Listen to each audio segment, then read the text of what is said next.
ये 10 लक्षण भगवत प्राप्ति करने वाले उपासक के हृदय में जागृत हो जाते हैं। बहुत ध्यान से सुनना। ये पहला था धृति, दूसरा क्षमा, तीसरा दम, चौथा आस्ते, पांचवा है शौच। शौच कहते हैं पवित्रता को। उपासक को बाहर और भीतर दोनों से पवित्र होना चाहिए। अब सुंदरता बढ़ रही है लेप आदि से, इससे पवित्रता नष्ट हो रही है, पवित्रता नहीं मिलेगी। शौचाचार का ज्ञान ही नहीं है, पशुता बढ़ रही है, पशुता। वही जूते पहन करके लघुशंका गए हैं, अवसर लगा तो उसी में शौच हुआ है, और वही जूते पहन करके भोजन पा रहे हैं, तो बुद्धि क्या हुई? पशुता आ गई, राक्षसीपना आ गया। आहार के समय पूज्य भाई जी महाराज और ग्रंथों में और बड़े संतों से बहुत पवित्र विचार होने चाहिए उस समय। खास करके आहार के समय तो आपको बहुत सावधान रहना है, क्योंकि जैसे भाव में आहार पा रहे हो उसी का वो बढ़ावा कर देगा।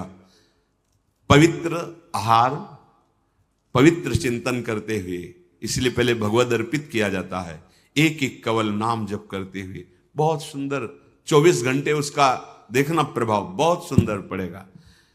बाहर आपका शरीर पवित्र होना है, उसके लिए दिनचर्याएं हैं, पवित्रता का निर्वाह, बहुत सावधानी। अब देखो ऐसे लोगों के आचरणों का अनुकरण किया जाता है जो शौच होकर जल ही नहीं लेते। वैसे ना क्या कहते हैं उसे? हाँ, टिश्यू पेपर। वाह आचरण बिगड़ते हुए पशुता में बदल गए। जैसे पशु ने सोच के चल दिए। अरे भाई, मनुष्य शरीर मिला है पवित्र, मतलब बुद्धि काम नहीं कर, उसे बड़ा माना जाता है। सोच होकर के पवित्रता ना करना बड़े आदमी है।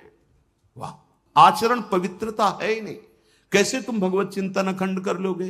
कैसे तुम्हारे सदविचार आवेंगे?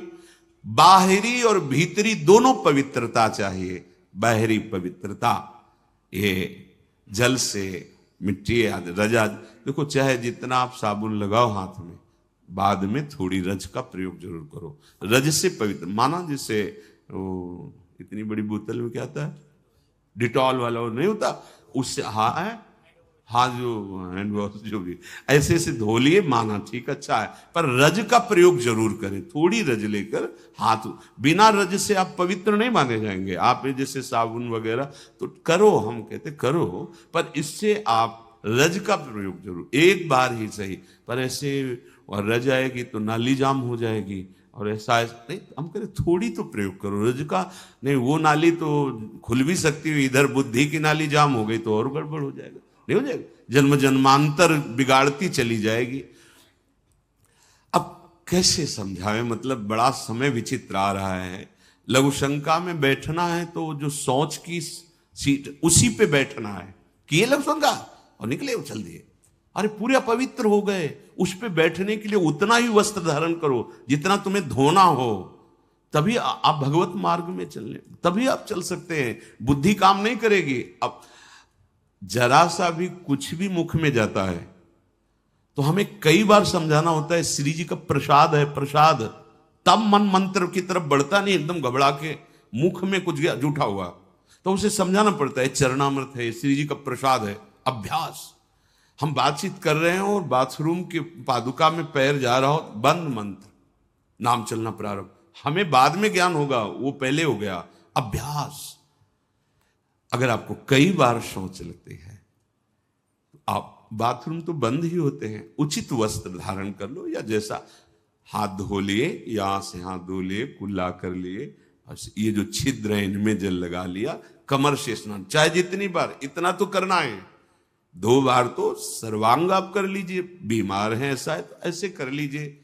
अगर आप ऐसे पवित्र नहीं रहेंगे तो मंत्र नहीं चलेगा, भजन नहीं होगा। आप खुद देख लीजिए, बाहरी पवित्रता और आंतरिक पवित्रता, छल कपट ये सब अंदर ना रखते हुए नाम जब चल रहा है, अंदर पवित्र हो जाएंगे। तो जल, मिट्टी और यथा योग्य जो गुरुजन आदेश करते हैं वैसी दिनचर्या से ये बाह्य शरीर की शुद्धि होती है। राग द्वेष दंभ कपट वैर अभिमान इन विकारों का नाश होने पर अंतःकरण स्वच्छ होता है। ये विकार सब नष्ट हो जाएंगे। सत्संग सुनते रहिए, नाम जप करते रहिए। तो ये शौच अर्थात पवित्रता बाहरी और भीतरी दोनों आवश्यक है। प्रसाद के सिवा मुख में अगर कुछ भी है, जैसे आप राधा वल्लभ जी गए, किनका मंत्र चलाओ, जल वो चरणामृत, तो आचमन जल लेके आचमन करने की जरूरत नहीं। अन्यथा आप जैसे फिर तो अच्छे से कुल्ला करो, आचमन करो, फिर आप मंत्र जप करो। हर समय पवित्र। लघु शंका पहले बराबर कमंडल में जल रखते थे, अब तो कहीं जाना आना ही नहीं तो कमंडल पास रहेगा, उसमें छोटा सा गिलास। अपनी दिनचर्या में आप भगवत प्राप्ति के मार्ग में चले हैं और आप ऐसे ही मन मानी, ऐसा नहीं। हम गुरुजनों को, बड़े महापुरुषों को देखा, पवित्रता का निर्वाह। पवित्रता का निर्वाह नहीं तो फिर सेवा या सुमिरन दोनों में विक्षेप पड़ने लगेगा। मनमानी आचरण मत कीजिए। आपका वस्त्र पवित्र होना चाहिए, पानी से निकाल लीजिए, पवित्र होने। ऐसे मनमानी आचरण करोगे तो भजन में रुचि नहीं होगी। ये भगवत प्राप्ति जिसको होनी उसके लक्षण बताए जा रहे हैं। वो बाहर और भीतर से बहुत पवित्र रहता है। हम किसी को छूने की चेष्टा न करें। कोई छू रहा है हमें, उसमें कोई दोष। हम जा रहे हैं, ऐसे छू गया कोई बात, हम किसी को बहुत सावधान। हमारे अंदर मंत्र चल रहा है, हमारे अंदर भजन चल रहा है। अब वो उसकी दिनचर्या क्या है, वो कैसे पवित्रता का निर्वाह करता है। तो अगर वो हमसे ऐसे धक्का लगे तो हम उस अपने को नहीं मान, हम अपनी तरफ से चेष्टा नहीं करते। बिल्कुल भगवत मार्ग में जो भगवत प्राप्ति के लिए बहुत सावधानी की, पवित्रता की आवश्यकता है। फिर है छठा, शब्द स्पर्श रूप रस गंध। इनका ऐसा प्रभाव है कि खींच लेते हैं। जैसे अभी कोई ध्वनि बजने लगे तो आ जाए, प्रभाव पड़ा शब्द का। अभी कोई चीख दे, ऐसे शब्द का प्रभाव पड़ा ना, ऐसे रूप का प्रभाव पड़ता है, ऐसे रस का प्रभाव पड़ता है, गंध का प्रभाव पड़ता है, स्पर्श का प्रभाव पड़ता है। इसी प्रभाव को जीत ले जो, बस ये बात समझे। हमारा जो नाम चल रहा है, अब कुछ भी गाए, कुछ भी बजाए, कुछ भी शोरगुल हो, उस पे अंतर नहीं पड़ना चाहिए। हम रूप आशिक हैं प्रियालाल के, आप कोई भी रूप हो। हम स्वादी हैं प्रियालाल के उच्छिष्ट के, अधरामृत के, जो उनका उच्छिष्टामृत भुक्त वही हुआ। इसके अलावा कुछ भी अमृत भी हो तो हमारे लिए, हमारी गंध श्री जी के श्री चरणों में चढ़ी हुई तुलसी पुष्प, श्रीअंग का इत्र, प्रसाद, माला आदि, बस। इससे क्या होगा, शब्द स्पर्श रूप रस गंध पर आप विजय प्राप्त कर लेंगे।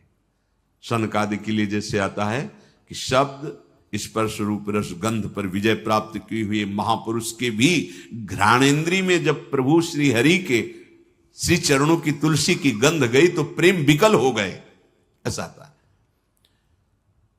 ये जो हमारी इंद्रियां स्पर्श सुख में, देह सुख, स्पर्श सुख में, रूप में, रस में, गंध में, शब्द में हमें भगवत प्राप्ति करनी, इसका हमें परिवर्तन करना होगा।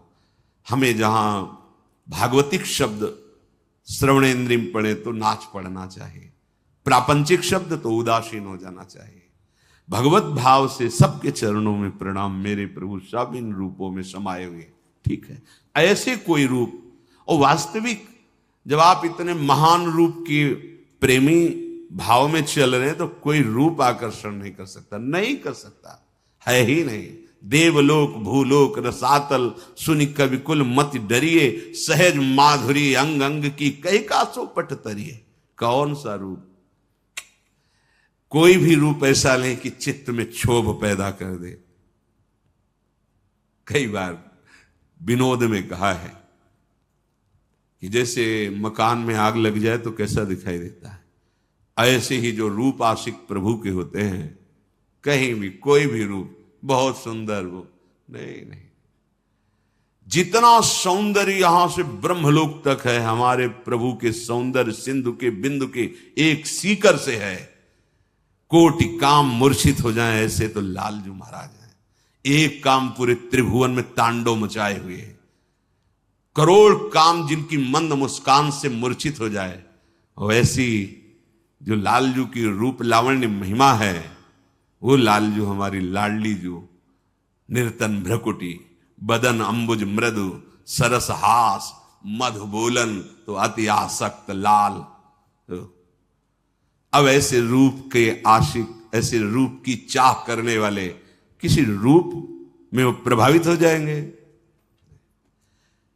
ये जो छठवां है इंद्रिय निग्रह, अर्थात शब्द स्पर्श रूप रस गंध, ये जो इंद्रिय के ज्ञानेन्द्रिय के 5 विषय हैं, इन किसी विषयों को भी भगवद विमुख होकर स्वीकार न करें। प्रभु से अर्पित है, जैसे विशेष विशेष गंध हैं, पर अगर प्रभु को अर्पित नहीं तो हमारी घ्राणेन्द्रिय उसे वो आ रही, पर उसका महत्व नहीं है। और प्रभु में अर्पित है, हमारी प्रियाजू के श्री चरणों में चढ़ा हुआ है, ये पुष्प है, ये इत्र है, ये माला उनके श्रीअंग, अहो भाग्य, अहो भाग्य, बार बार वो जीत जाएगा। फिर उसके घ्राणेन्द्रिय को लुभायमान नहीं कर सकता।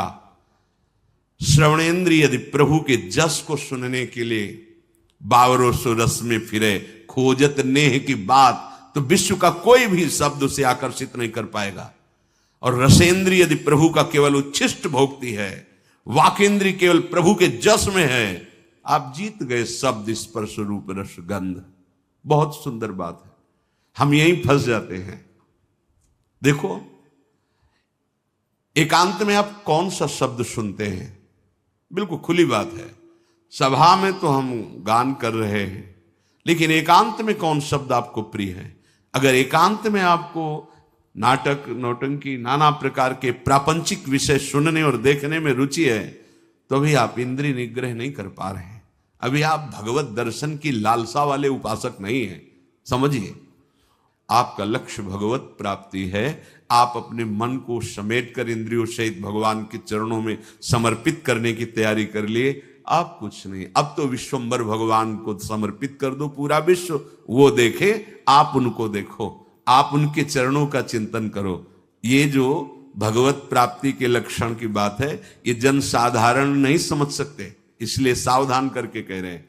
आपका लक्ष्य बन गया भगवत प्राप्ति, तो आप ऐसे शब्द ना सुने जो आपके मन को खींच ले, ऐसे रूप को न देखें जो रूप राशि के दर्शन के लिए हृदय लालायित करना चाहते हैं हमारे मन को, हमारी इंद्रियों। ऐसा कोई रस, ऐसे कोई घ्राणेन्द्रिय का विषय, ऐसा कोई स्पर्श जो आपको भ्रष्ट कर दे अपने मार्ग से, सावधान। पर जो भगवत प्राप्ति की लालसा वाला होता है, वो शब्द स्पर्श रूप रस गंध, इस पर विजय प्राप्त किए होता है या विजय प्राप्त करना चाहता है। 7वां धी है। धी अर्थात बुद्धि। आपका आहार सात्विक होगा, संग सात्विक होगा, शास्त्र सात्विक होंगे, वार्ता सात्विक होगी, तो आपकी बुद्धि भी सात्विक हो जाएगी।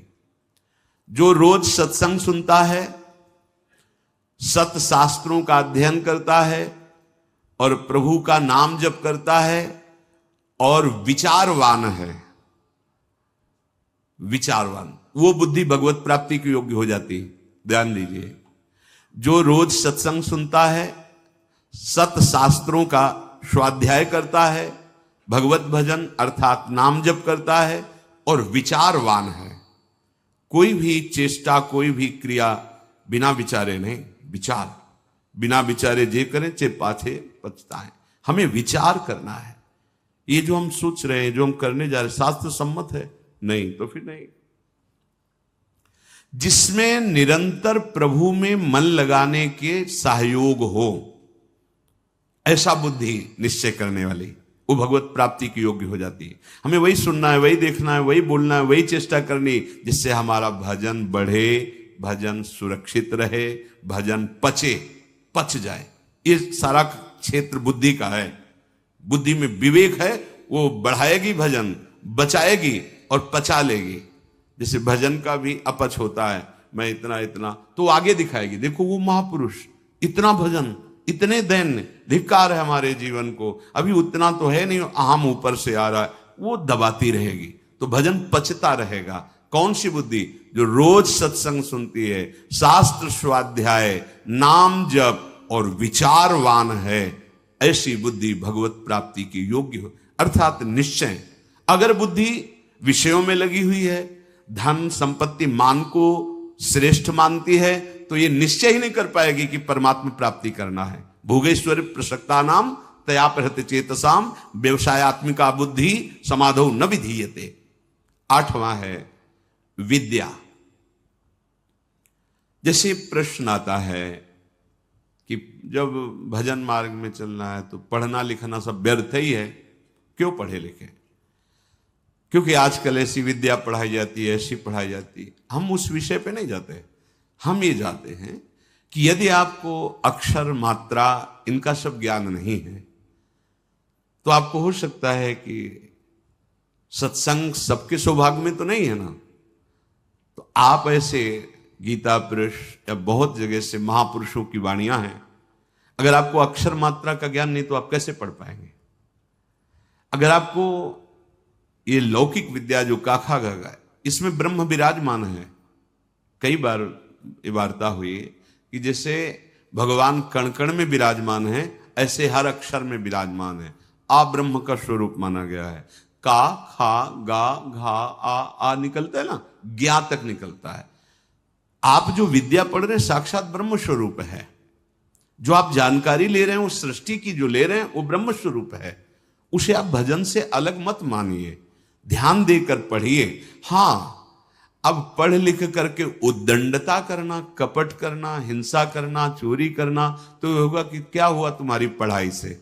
आप विद्या से, जैसे विद्या विनयम ददाति, विनम्र होता है, गंभीर होता है, बुद्धि उसकी निर्णायक होती है, प्रवीण होती है। पर यदि भ्रष्ट आचरण करोगे तो वही विद्या अविद्या का रूप धारण कर लेगी। तो विद्या निषेध नहीं है, अविद्या निषेध है। आप खूब अच्छे से पढ़िए, आप खूब पदाधिकारी बनिए, समाज की सेवा करिए, आप जानकारी लीजिए। ये जगत भगवत स्वरूप है। अगर आप अभी से प्रमाद कर लिए तो भजन में स्थिति है नहीं। हम देखते हैं जो बच्चे पढ़े लिखे हैं ना, तो एक बार समझा दो तो कदम सोच समझ के रखते हैं। हाँ, हम ये कहते हैं यदि ऐसी रति है कि राधा राधा राधा राधा राधा सत्संग और नाम जप करते हुए आप, तो सच्ची मानिए सब शास्त्रों का ज्ञान अपने आप हो जाएगा। पर ऐसा बहुत ही कठिन है, कोई बिरला ऐसा जो ऐसे चल पाए, नहीं तो इसलिए पढ़ना आवश्यक है। विद्या, जब आपके अंदर अक्षर मात्राओं का ज्ञान होता है, उसमें विषय भी रखे जाते हैं। आप संस्कृत पढ़ सकते हैं, आप ये पढ़ सकते हैं, आप ये अलग अलग विषय रखे जाते हैं। जैसे अपने जब पढ़ रहे थे तो एक विज्ञान का विषय था और एक आर्ट का विषय था, कॉमर्स का विषय था, नहीं अलग अलग, कि आप संस्कृत ले सकते हो, आप अंग्रेजी ले सकते, ऐसे कई विद्या। अगर हमको अक्षर मात्रा और ठीक ज्ञान है तो हम वेद का स्वाध्याय कर सकते हैं, आगे हम संस्कृत पढ़ें, हम अपने शास्त्रों को पढ़ सकते हैं। अब ऐसा क्या कि शास्त्र तो आते नहीं, भजन में रुचि नहीं, तो आपके अंदर ज्ञान स्फुरित कैसे होगा? हम उन महात्माओं को देखकर बोला कि का नहीं पढ़े लेकिन एक क्षण भी नहीं नाम छोड़ रहे, तो सारा ज्ञान जागृत हो गया उनको। यही अपने वृंदावन में पूज्य मथुरा दास जी थे, वो खुद कहते थे, ए जी हमने कभी स्कूल का मुंह नहीं देखा, अर्थात कभी स्कूल नहीं गए। ओ 50-50 श्लोक महाभारत के एक साथ बोलते चले जा रहे हैं और फिर नंबर बाय नंबर उसका अर्थ बताते चले जा रहे हैं। ये सब क्या हो रहा है? बड़ा विचित्र है। जब हमारा चित्त प्रभु में जुड़ जाता है तो प्रभु पूर्ण है, तो कोई भी ऐसा ज्ञान नहीं जो उसके अंदर। पर अभी खेलने कूदने की अवस्था में प्रमाद स्थिति के कारण वो आड़ लेते हैं कि हम भजन करेंगे और विद्या नहीं पढ़ते, इसलिए पढ़ना चाहिए। पढ़ो। अब हमारी समझ में आया है कि पढ़ो, अपने को पहले दिनचर्या में लाओ, माता पिता के अधीन रहो, शास्त्र की बातें समझने के लिए विद्या का अध्ययन करो। कोई पद मिलता है तो समाज सेवी बनो। अधर्म का त्याग करते हुए धर्म पे चलने वाला महात्मा ही माना जाता है, चाहे वो गृहस्थ में हो चाहे विरक्त में हो। इसलिए विद्या ही अध्यात्म विद्या की तरफ ले जाती है। आप पढ़े लिखे हो, हमारी बात समझ रहे हो? नहीं समझ नहीं पाओगे। अब पढ़े नहीं तो निवृत्ति का अर्थ क्या समझ पाओगे? पढ़े ही नहीं तो प्रवृत्ति का अर्थ क्या समझ पाओगे? उनकी बात जाने दो जिनको लोक परलोक से कोई मतलब नहीं है, बस शुरू है भगवान नाम निरंतर, वो सिद्ध महापुरुष। अब कहां वृत्ति है? स्कूल जाने की रुचि नहीं, विद्या पढ़ने की रुचि नहीं, मोबाइल के पूरे इंजीनियर हैं छोटे छोटे बच्चे। हाँ मतलब अभी इतने बड़े हैं, वो क्या सर्च करना है आपको बोल दो, बस बोलिए आप, वो सर्च किए बैठे। क्योंकि वायुमंडल ऐसा है, वातावरण ऐसा है, चार बच्चे जहां मिले तो बिना सीखे सब आने लगते हैं, उनको कुमार्गगामी प्रवृत्तियां। इसलिए विद्याध्ययन, शास्त्र स्वाध्याय, तभी वो अध्यात्म विद्या की तरफ बढ़ेगा। जिससे यथार्थ ज्ञान प्राप्त होता है उसे ही विद्या कहते हैं। नवा है सत्य। सत्य बोले, सत्य आचरण करे। असत आचरण, शास्त्र विरुद्ध आचरण नहीं। असत वार्ता, सत्य क्या है? भगवान है, सत्य नारायण है, सत्य श्री कृष्ण है। भगवत भाव से चर्चा करना, भगवत भाव से व्यवहार करना, ये सत्य आचरण होता है, ये सत्य वार्ता होती है। जैसा अंतःकरण और इंद्रियों में आपने निश्चय किया है वैसा ही बोलिए। उसमें छल कपट करके बनावटी शब्द दंभ वाले नहीं होने चाहिए। यह ध्यान में रखना चाहिए कि आप जो बोल रहे हैं उससे किसी के हृदय में ठेस नहीं पहुंचनी चाहिए। जो बोल रहे हैं उससे दूसरे को लाभ प्राप्त होना चाहिए। जो बोल रहे हैं वो यथार्थ सत्य होना चाहिए, कपट रहित, दोष रहित, अहित करने वाली वाणी नहीं होनी चाहिए। और 10वां है अक्रोध। कोई भी आपके प्रति कैसा भी बर्ताव करे, आपको क्रोध नहीं करना, यह नियम लेना है।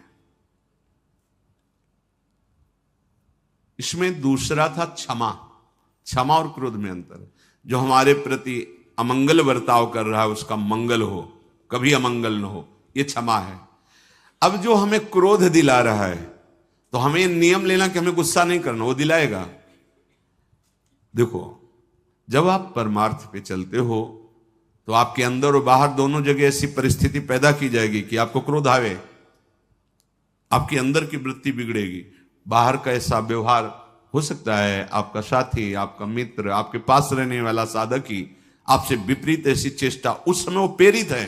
आपको देखना है कि इस समय प्रेरित है माया के द्वारा, और वो मुझे गुस्सा दिलाने के लिए ऐसा विधान रचा गया, पर मैं गुस्सा नहीं होऊंगा। अगर सह नहीं पाते हो तो मौन हो, भाग जाओ वहां से, मौन हो कि भाग जाओ। वीरता मत दिखाओ। गुस्सा करना वीरता नहीं, सह जाना वीरता है, जैसे सह पाओ। बहुत संतों ने इस पर, जहां कोई आपको गुस्सा की बात दिलाने लगे तो अगर आप ये याद कर लोगे कि मेरी परीक्षा हो रही, मुझे क्रोध दिलाया जा रहा है, तो आप समझ जाओगे। पर बस यही रहे कि मेरी परीक्षा हो रही, मुझे गुस्सा नहीं करनी, नहीं, सोचते सोचते फिर कड़ुआ वचन निकलने लगेगा, फिर मारपीट भी होने लगेगी।